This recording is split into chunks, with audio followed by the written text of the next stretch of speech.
बिस्मिल्लाहिर्रहमानिर्रहीम। अस्सलाम वालेकुम स्टूडेंट्स। अच्छा, ऐसा है कि आज 10 दिसंबर 2020 और जुमेरात का दिन है। कल जो हम टॉपिक डिस्कस कर रहे थे, अनफॉर्चुनेटली वीडियो बीच में स्टॉप हो गई थी। That was about the growth of bacteria. तो जहाँ से हमने बात छोड़ी थी वहीं से कंटिन्यू करते हैं कि ग्रोथ ऑफ बैक्टीरिया से मुराद है growth of the bacterial colony. क्या आपने बैक्टीरिया को पालना है, आपने एक पेट्री प्लेट ली, उसके ऊपर आपने मीडियम बनाया, मीडियम बनाने के बाद आपने यहाँ पे बैक्टीरिया को अटैच कर दिया। अब बैक्टीरिया की कॉलोनी कुछ दिन के बाद अपीयर हुई एक डॉट की फॉर्म में, बड़ी होती गई। That is known as the growth of bacteria के 15 दिन के अंदर अंदर इसकी ग्रोथ जो है कहाँ से कहाँ तक पहुँच जाती है। अब इसकी जो ग्रोथ है उसको डिफरेंट फेजेस में डिवाइड किया गया है। कौन कौन सी फेज होती है? Lag phase mean phase of no growth फिलहाल नहीं हो रही। बैक्टीरिया के जितने सेल हैं उतने ही हैं, डिवाइड नहीं हो रहे, नंबर में नहीं बढ़ रहे। क्यों नहीं बढ़ रहे हैं? ड्यू टू द रीज़न कि इसमें सेल डिवीजन नहीं हो रही और सेल जो हैं बैक्टीरिया के वो खुद को तैयार कर रहे हैं for the purpose of cell division.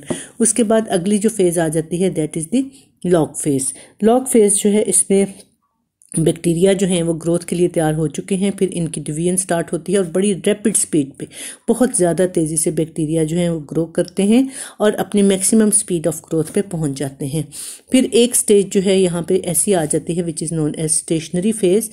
Environment same रहना चाहिए, फूड नहीं बढ़नी चाहिए, न्यूट्रिशन वही रहनी चाहिए जो कि पहले थी। कंट्रोल्ड कंडीशन में सारा एक्सपेरिमेंट होगा।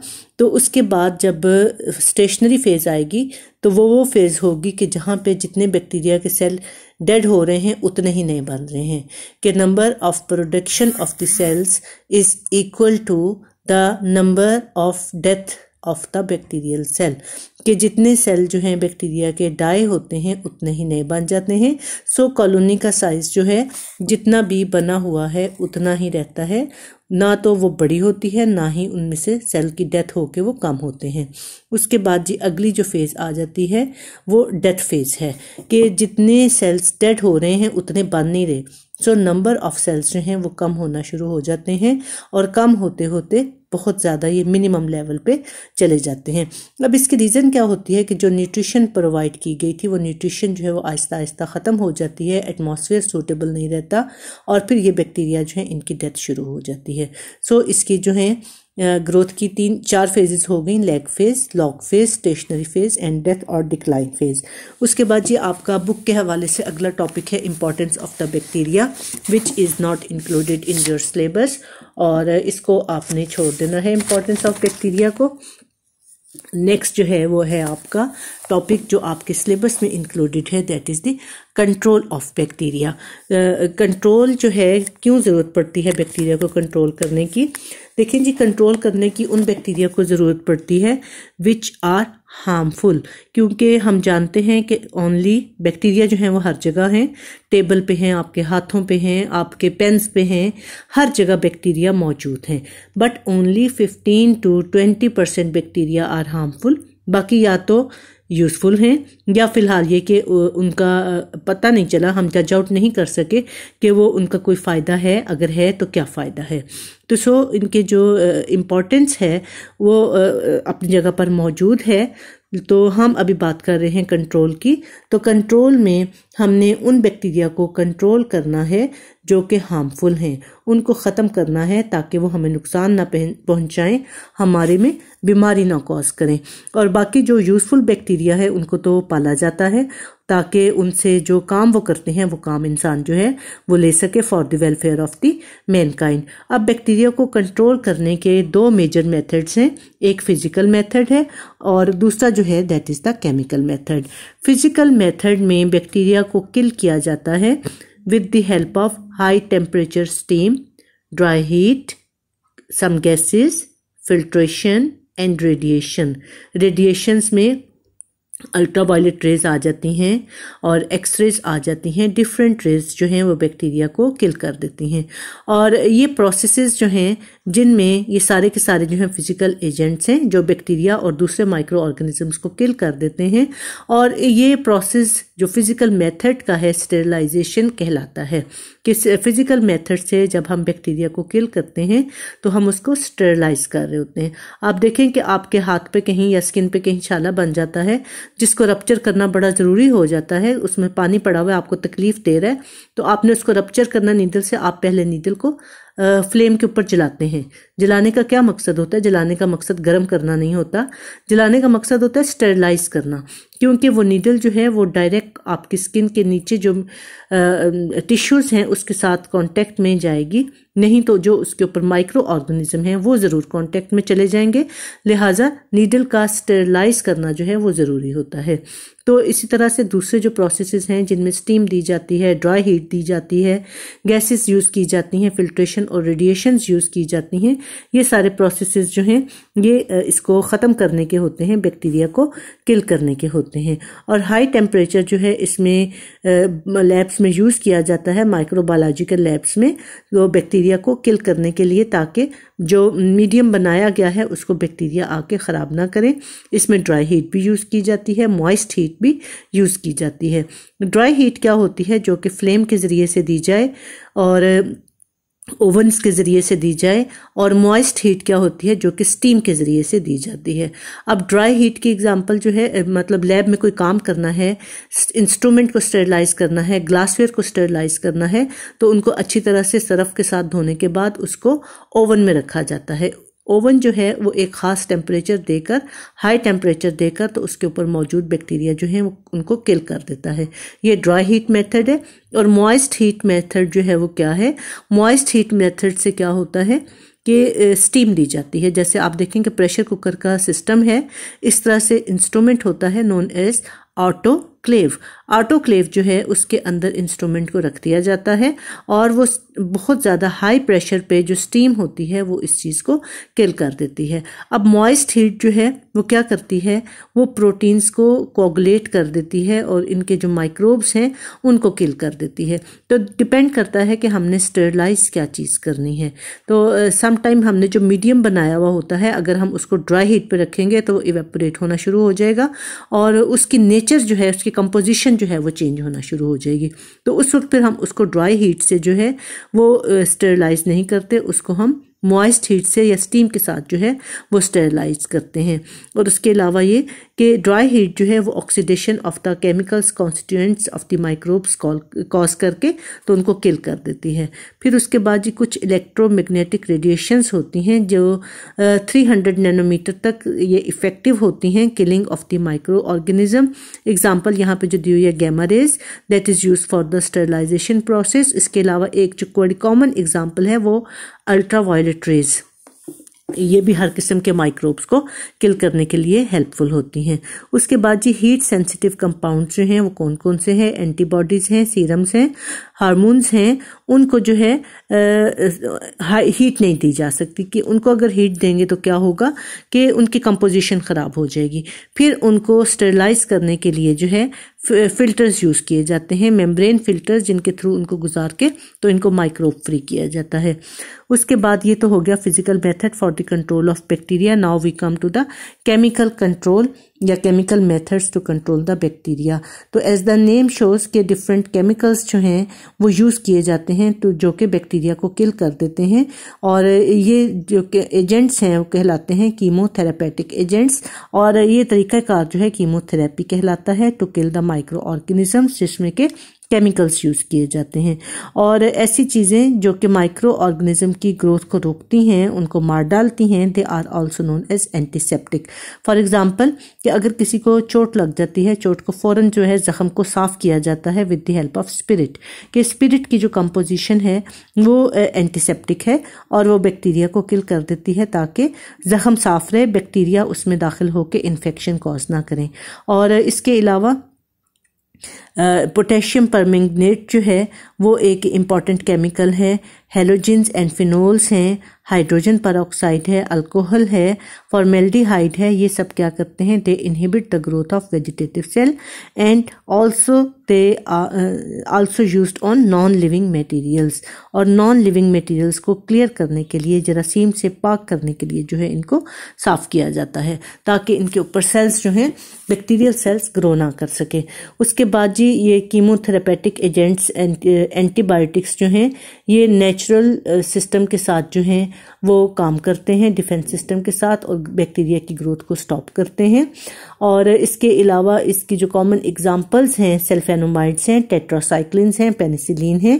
दे डिस्ट्रॉय और inhibit the growth of the micro organism in living tissues. Now we come to our next topic immunization and vaccination. अब ये जो हमने कंट्रोल देखा है बैक्टीरिया का, वो फिजिकल और केमिकल मेथड से, वो किस लिए है, ताकि बीमारी ये कॉज ना करें। इसके अलावा भी बीमारी को रोकने के लिए कुछ तरीके जो हैं वो इख्तियार किए जाते हैं।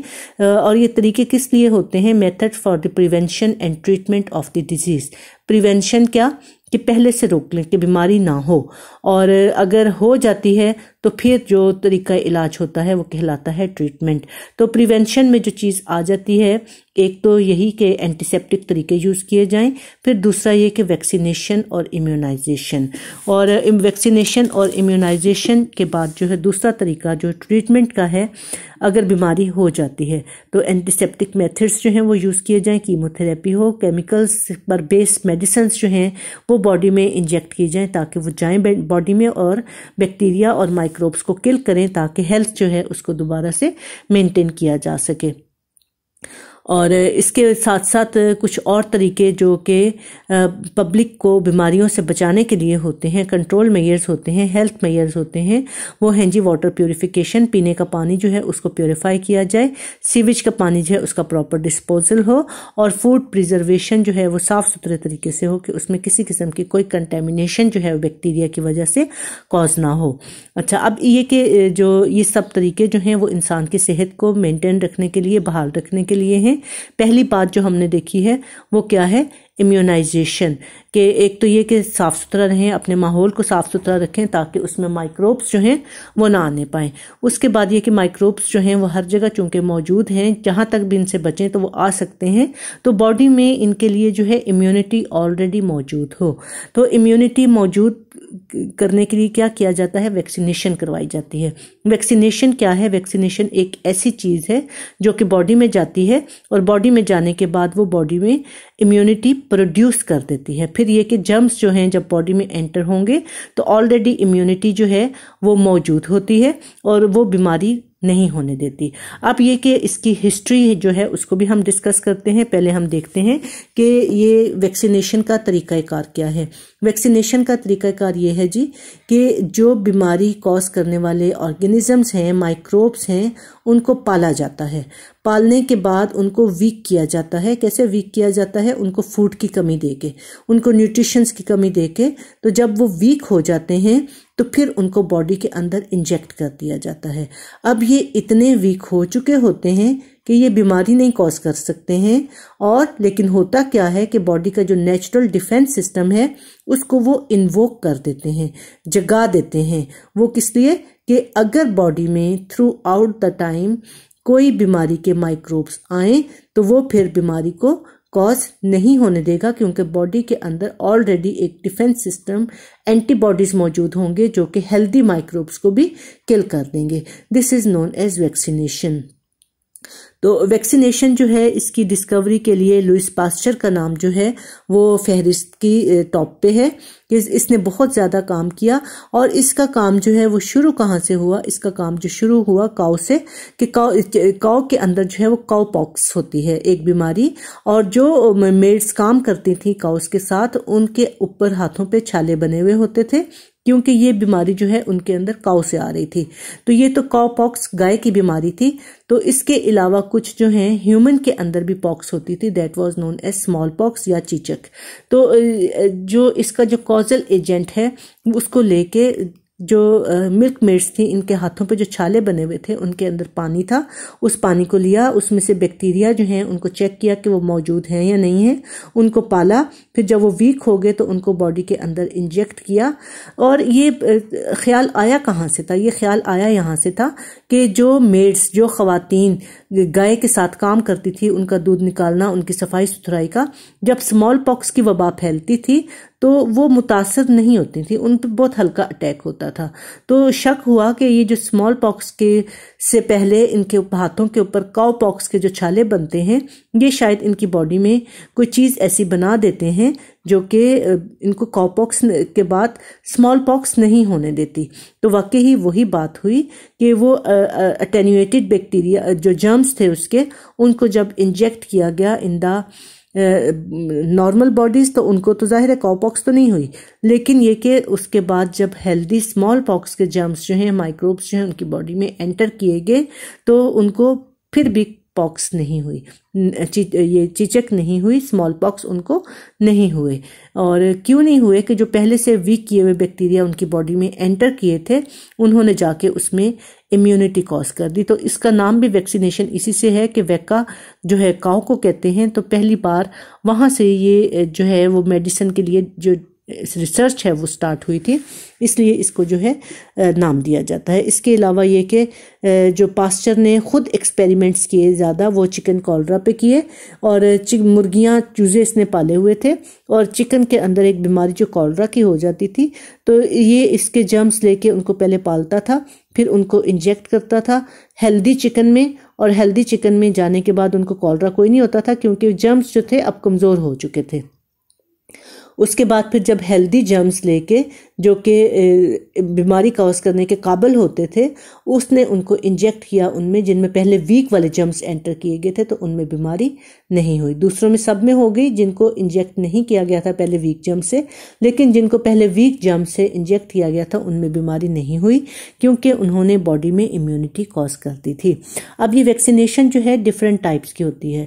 सम टाइम ये 2-3 महीने के लिए प्रिवेल करती है। फॉर एग्जाम्पल ये जो मेनिंजाइटिस, गर्दन तोड़ बुखार होता है, ये अगर इसकी वबा फैलती है तो इसकी वैक्सीनेशन करवाते हैं हेल्दी लोग जिनको अभी नहीं हुआ, और उसके बाद ये 2 या 3 महीने तक इसका असर रहता है, फिर इसका असर जो है वो ख़त्म हो जाता है। और कुछ बीमारियां ऐसी होती हैं कि जिनकी वैक्सीनेशन अगर एक दफ़ा करवा ली जाए तो through out the life time वो बॉडी के अंदर इम्यूनिटी रहती है और दोबारा वैक्सीनेशन करने की ज़रूरत नहीं पड़ती, चाहे कितनी दफ़ा भी वबा फैलती रहे। एक होती है नेचुरल वैक्सीनेशन कि एक दफ़ा बीमारी किसी को हो गई, उसने बॉडी के अंदर नेचुरल इम्यून डिफेंस सिस्टम को इस हद तक इन्वोक कर दिया, जगा दिया कि बॉडी के अंदर एंटीबॉडीज़ प्रोड्यूस हो गई और आइंदा दोबारा वो बीमारी ह्यूमन को नहीं हो सकती। इसकी एग्जांपल कौन सी हैं? ये चिकन पॉक्स है और मीजल्स हैं। ये एक दफ़ा जब हो जाती हैं तो ये बॉडी को for the rest of life जो है ये इम्यून कर जाती हैं, दोबारा इनको डिजीज़ जो है वो नहीं होती है। तो that is about the immunization and vaccination, एक ही चीज़ के दोनों नाम हैं। अच्छा जी, इम्यूनाइजेशन हो गई, वैक्सीनेशन हो गई, और इसके अलावा ये जो रेबीज़ है, कुत्ते के काटने से, पागल कुत्ते के काटने से जो बीमारी होती है, इस पर भी काम किया पास्चर ने, और इसके लिए भी हाइड्रोफोबिया के लिए जो है वो उसने मेडिसिन्स जो है वो वैक्सीन जो है वो निकाल ली, जो कि रैबिट डॉग्स, पागल कुत्ते, बिल्लियां और दूसरे एनिमल्स, फॉक्स वगैरह के काटने से होती है। उसके लिए भी वैक्सीनेशन जो है वो बना ली गई कि जैसे ही अब देखें कि मैड डॉग किसी को काटता है तो अगर उसको फौरी तौर पे वैक्सीन लगा दी जाए तो फिर तो ये कि वो हाइड्रोफोबिया में मुब्तला नहीं होता, और अगर उसको मेडिसिन नहीं लगाई जाएगी तो फिर क्या होगा कि फिर उसमें बीमारी कॉज हो सकती है। अच्छा, इसमें जो है एंटीबायोटिक्स, एक और चीज़, ये वैक्सीनेशन का टॉपिक तो क्लोज हो गया। अगली चीज़ क्या है? ट्रीटमेंट। तो ट्रीटमेंट ये कि माइक्रोब्स, स्पेशली जो बैक्टीरिया हैं, वो जब बॉडी में आके बीमारी कॉज कर रहे हैं तो उनको किल करने के लिए, उनको ख़त्म करने के लिए एक मेडिसिन स्पेशल किस्म की मैन्युफैक्चर की गई है, that is known as antibiotic. Antibiotic किस चीज़ से बनता है? Anti mean against, bios for the life, living organisms के खिलाफ मेडिसिन ये बनी है। तो ये बनी किस चीज से है? ये बनी भी लिविंग ऑर्गेनिज्म से है कि कुछ बैक्टीरिया जो हैं उनसे इसको एक्सट्रैक्ट करके फिर फिल्टर करके इसको सिंथेसाइज जो है वो किया जाता है। तो फिर ये कि एंटीबायोटिक्स अब बन गई। अब एंटीबायोटिक्स जो हैं वो डॉक्टर बेहतर जानते हैं कि कौन से प्रॉब्लम के लिए कौन सी एंटीबायोटिक देनी चाहिए और कितने इंटरवल के बाद देनी चाहिए, बीमारी की शिद्दत क्या है, और हर बंदा जो है उसको जज नहीं कर सकता। और ये मिस यूज क्या है एंटीबायोटिक्स का कि अपनी मर्जी से ही एंटीबायोटिक्स खाना शुरू कर दें, गला खराब हो गया, जुकाम हो गया, खांसी हो गई, एंटीबायोटिक खाना शुरू कर दें। और फिर ये एक बहुत गलत बात है कि एंटीबायोटिक्स जो हैं उनके साइड इफ़ेक्ट्स भी होते हैं कि बैक्टीरिया को तो ये किल कर रही हैं लेकिन बॉडी के अपने सेल्स को भी ये नुकसान पहुंचा सकती हैं। तो जब अपने सेल्स को ये नुकसान पहुंचाएंगी तो दे आर हार्मफुल। तो अब देखें कि डॉक्टर जो हैं वो क्या करते हैं, डॉक्टर्स अवॉइड करते हैं किस चीज़ को, एंटीबायोटिक देने को। मिनिमम जब तक शदीद बुखार ना हो और गला ख़राब और खांसी तब तक डॉक्टर एंटीबायोटिक नहीं देते, एंटी एलर्जी आपको देते हैं। तो जब तक डॉक्टर ना कहे खुद बिल्कुल नहीं खानी, और फिर जब डॉक्टर ने कह दिया तो जो उसने टाइम कहा है कि दिन में 2 दफ़ा खानी है या 8 घंटों के बाद खानी है या 6 घंटों के बाद खानी है, फिर आपने उस पैटर्न को फॉलो करना है। Because the doctor knows better कि बैक्टीरिया की तादाद बॉडी में कितने % हो सकती है, उनको किल करने के लिए कितना जो है वो ज़रूरी है, कितने इंटरवल के बाद मेडिसिन लेना। तो जो चार्ट जो शेड्यूल डॉक्टर दे दे उसको फॉलो करना ज़रूरी होता है। अदरवाइज ये क्या होता क्या है, अमूमन के 3 डोजेज ली, इंसान ठीक होने लग गया तो अगली डोजेज जो है उनमें लापरवाही कर दी। उसमें क्या होता है कि बैक्टीरिया जो 70% मर गए थे ना, वो उनको दोबारा ग्रो करने का मौका मिल जाता है और वो फिर बहुत ज़्यादा तेज़ी से ग्रो करते हैं। फिर उसकी बहुत ज़्यादा हाई पोटेंसी की मेडिसिन लेनी पड़ती है। ये इसके जो हैं हार्मफुल इफ़ेक्ट्स हैं, ये मिस यूज़ है इसका। तो इसमें इसके अलावा इसके जो हैं कुछ हार्मफुल इफ़ेक्ट्स भी हैं कि पेनिसिलिन जो है अगर इसका इस्तेमाल जो है वो चेक किए बगैर कर लिया जाए तो ये कुछ एलर्जी भी कॉज कर सकते हैं। इस तरह से जो स्ट्रेप्टोमाइसिन है ये ऑडिटरी नर्व को कॉज करके अफेक्ट करके डेफनेस कॉज कर सकती है। और टेट्रासाइक्लिन जो है वो permanent discoloration of the teeth in young children, छोटे बच्चों में दांतों का रंग जो है वो पैदाइशी तौर पर, मतलब जब वो मेडिसिन ली उसका इफेक्ट हो गया, तो अभी उनके दांत आए हैं या नहीं है, इफेक्ट हो चुका है, जब उनके दांत होंगे तो वो डिस्कलरेशन खराब रंग के होंगे। और कहा क्या जाता है कि पता नहीं क्या पैदाइशी तौर पर दांत जो है वो ऐसे हैं कि जब निकले हैं तो है ही ऐसे हैं। ये टेट्रासाइक्लिन का जो है वो इफेक्ट हुआ होता है। अच्छा जी, तो जब तक डॉक्टर एडवाइस ना करें तब तक इसको नहीं यूज़ करना, और अगर डॉक्टर के कहने पर करना है तो जो टाइमिंग्स डॉक्टर ने दिए हैं उसके मुताबिक करना है। अब ये कि छोटा सा टॉपिक एक इस चैप्टर का रह गया है, that is about the cyanobacteria. ये भी प्रोकैरियोटिक बैक्टीरिया की एक टाइप है जिनमें कोई प्रॉपर न्यूक्लियस मौजूद नहीं होता, लेकिन ये कि इनके अंदर एक चीज़ ऐसी है जिसकी वजह से प्रीवियसली इनको प्लांट किंगडम में ब्लू ग्रीन एल्गी के नाम से रखा गया था। वो चीज़ क्या है, इनका क्लोरोफिल ए, कि क्लोरोफिल ए इनमें मौजूद है, फोटोसिस्टम भी मौजूद है जिसकी वजह से इसमें फोटोसिस्टम 2 मौजूद है, जिसकी वजह से इसकी जो फोटोसिंथेसिस हो रही है उसको ग्रीन प्लांट से बहुत करीब समझा गया और इनको प्लांट किंगडम में रखा गया। लेकिन due to the absence of the eukaryotic cell and being the cells prokaryotic, इनको जो है फिर किंगडम मोनेरा में रखा गया। अब इनको ब्लू ग्रीन एल्गी का नाम क्यों दिया जाता था, अभी भी इनको साइनोबैक्टीरिया का नाम दिया जाता है ड्यू टू देयर पिगमेंट्स, के ग्रीन पिगमेंट क्लोरोफिल भी है। इसके बाद दूसरा जो इसमें है फाइकोबायलिन्स, ब्लू कलर के इसके पिगमेंट्स भी हैं, फाइकोसाइनिन पिगमेंट्स हैं, ये चीज़ें इसके अंदर मौजूद होती हैं। अब ये कि इनका साइज जो है कितना हो सकता है, डायमीटर में 1 से लेके 10 माइक्रोमीटर तक हो सकता है। They may be unicellular and unicellular may be single living और may be present in the form of colonies of different shapes। different shapes की colonies हैं ये। sometime एक बॉल की जेली लाइक एक बॉल होता है, उसके अंदर इसके फिलामेंट्स होते हैं। कभी कभी फिलामेंट्स जो हैं फ्रीली फ्लोटिंग होते हैं, चेन्स बनाई हुई होती हैं। चेन्स को ट्राइकोम्स का नाम दिया जाता है कि इनकी कॉलोनीज जो हैं may be they are in the shape of filaments may be in the shape of trichomes, chains of the cells बने हुए हैं, और इनको फिर ये जो चेन्स ऑफ द सेल्स हैं इनको सराउंड किया जाता है म्यूसिलेजिनस शीट से।